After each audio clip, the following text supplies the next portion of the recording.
Hi, Chuck Vosburgh here, and I'd like to answer one of the most commonly asked questions of them all. What's the difference between paying cash and getting a loan to buy investment property? This is a subject that's hotly debated by many people, and I'd like to give you my opinion on it, and of course, my opinion's backed up with numbers. So I hope this will be informative to you. Let's get started. Real estate cannot be lost or stolen, nor can it be carried away.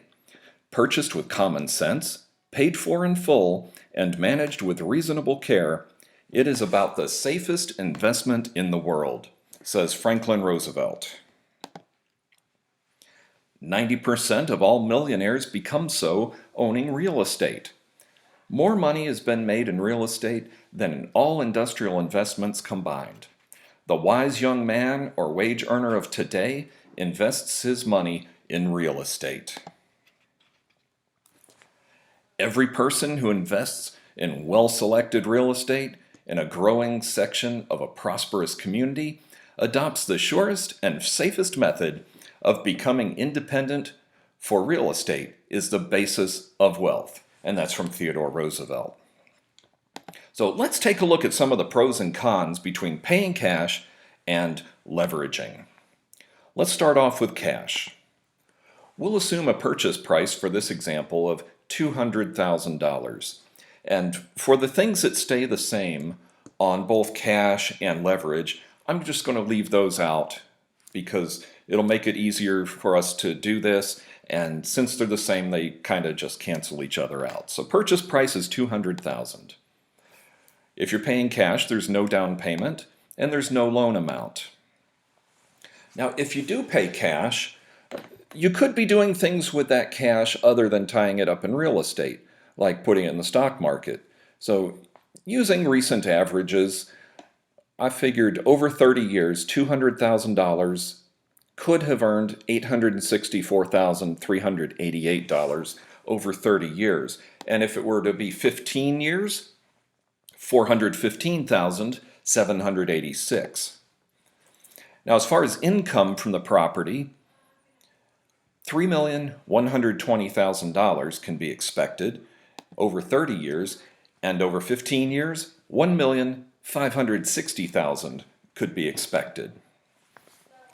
Now, your net on this ends up to be $2,255,612 over 30 years, and over 15 years, $1,059,547. Now, I know what's going to happen. Some people are going to argue with me about these numbers. Well, the opportunity loss would be more, or it would be less, or you could get more income. It doesn't matter because we're going to use the same math for both examples. So it's a fair comparison. If you disagree with rates of return, it really doesn't matter because this is just an example. Now let's take a look at leverage. Again, our purchase price is $200,000. We'll make a 20% down payment, which amounts to $40,000. Which gives us a loan amount of $160,000. Now, if we're going to take lost gains on the cash side, then we should also do it on leverage, so that $40,000 that we're putting down would be a loss of $172,878 over 30 years, and over 15 years, $83,157. The income would remain the same. It's the same property, so the income over 30 years and over 15 years, both the same. So your net over 30 years would be $2,947,122, and over 15 years, $1,476,843. So that gives us a difference over 30 years of $691,510 in favor of leveraging. The difference over 15 years, $417,296 in favor of leveraging. Now let's take a look at the pros and cons, because if we only look at the difference in the numbers, we're ignoring some important facts. Now I will tell you this, that I personally am in favor of paying cash for property. And I've got a lot of reasons for it, and I'm going to mention them here, but I'm really doing my best to give this a very fair and even-handed comparison. But just for the sake of clarity, I prefer cash myself. But here's some pros and cons. One of the pros with cash is that you have a great deal of security. The property is paid for in full, so you really can't lose your asset on this. Also, when you're purchasing, paying cash gives you a tremendous amount more negotiating power when you're purchasing. So it would reason that you're going to be able to get the property for a lot less money than if you were paying using a loan.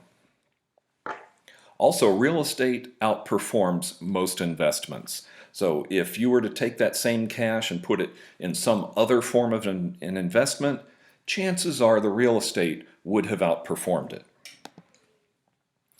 It's also much easier to purchase when you're paying cash. You simply transfer the funds. The closing takes really just minutes as opposed to a couple hours, and it's much easier. The property is also much easier to liquidate. Since you own it outright, it makes it very easy to sell should you decide to do so. Now there are some cons rather to paying cash. One of them is that your asset is not going to be liquid. It's not fast to get your money out of real estate. It's a long-term investment. Also, you got some possible opportunity losses because the money that you put into real estate remains tied up in that piece of property, and you're not able to use it for other opportunities or other types of investments. Now let's take a look at leverage. One of the biggest advantages of leveraging, and the one that makes it so popular, is almost anybody can get started with real estate investing. If you've got reasonably good credit and a good income, chances are you could get a loan and get started with investing in real estate. Also, the actual cash investment is much smaller, typically 20%, which in our example was $40,000 as opposed to $200,000. It also keeps your savings liquid should you keep them out of some other investment vehicle or choose an investment that's liquid. Comparatively, you've got a little opportunity loss compared to paying cash. Also, this is one argument that I totally disagree with, but I had to throw in there. It's possible to walk away. Now, of course, by walking away, that means you default on your loan, which has disastrous effects on your credit and your ability to purchase in the future. Many loan applications ask if you have ever declared bankruptcy. So beware. If you think that possibly walking away is an option, it is not a viable option and not to be recommended.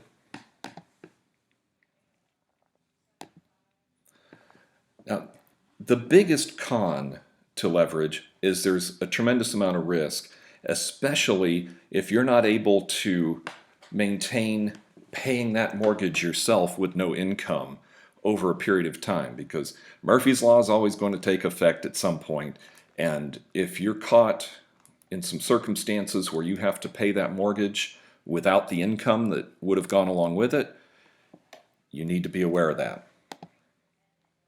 Also, the cash flow is going to be a lot smaller. If you use generally accepted industry rules of thumb, the majority of the cash flow coming in from rent is going to be used towards debt service. So your cash flow is going to be a lot smaller with leverage.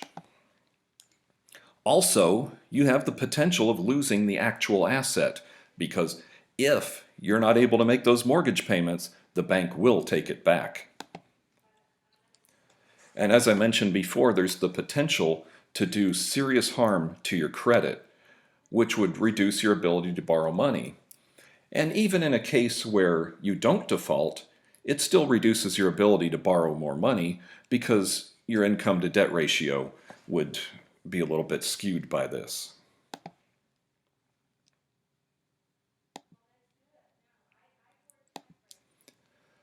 Now, one other negative of leverage is it reduces your negotiating power because if all things considered, a seller will choose a cash offer over an offer that includes a mortgage every time because the cash offer is more likely to close.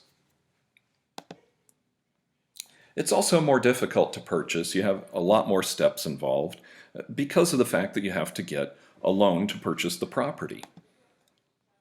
It's also much more difficult to liquidate because when it's time to sell, you have to satisfy the mortgage. If you've held that property for less than 2 years, chances are you're going to have to show up to the closing table with a check.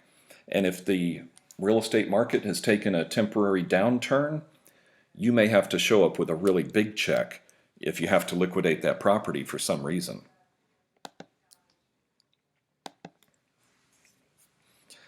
Most importantly, all these things considered, you've got to have a plan.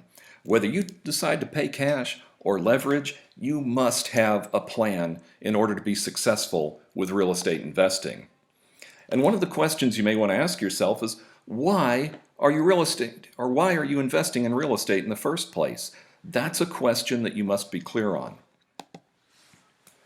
Also, you should decide in the very beginning how long you plan to keep your asset.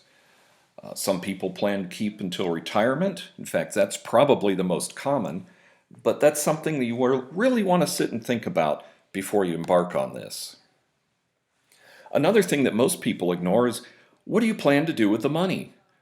Just making money is great, but knowing what you're going to do with that money helps you to weather the downturns, and it also helps you to have a plan because many investors will take the money and then reinvest that somehow. So you should have a plan for that.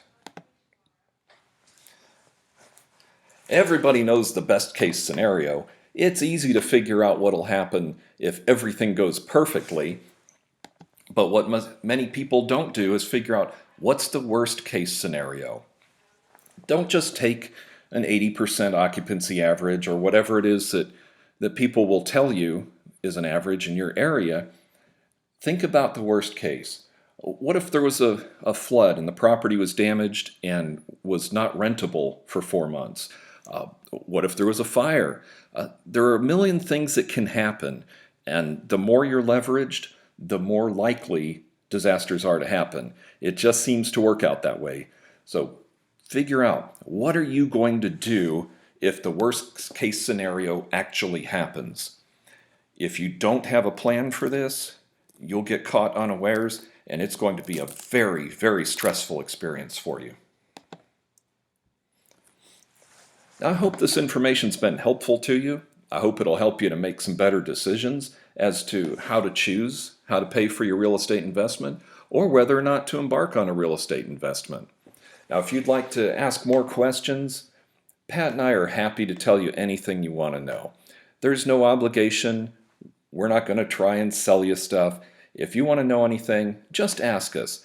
We've invested in a lot of real estate over the years, and we've made all the mistakes, and we've had some major success with it as well. So just ask. We're happy to share any information that we have with you. And hope this has been helpful to you. I'm Chuck Vosburgh from NextHome, and have a great day and have fun making money with your real estate investments.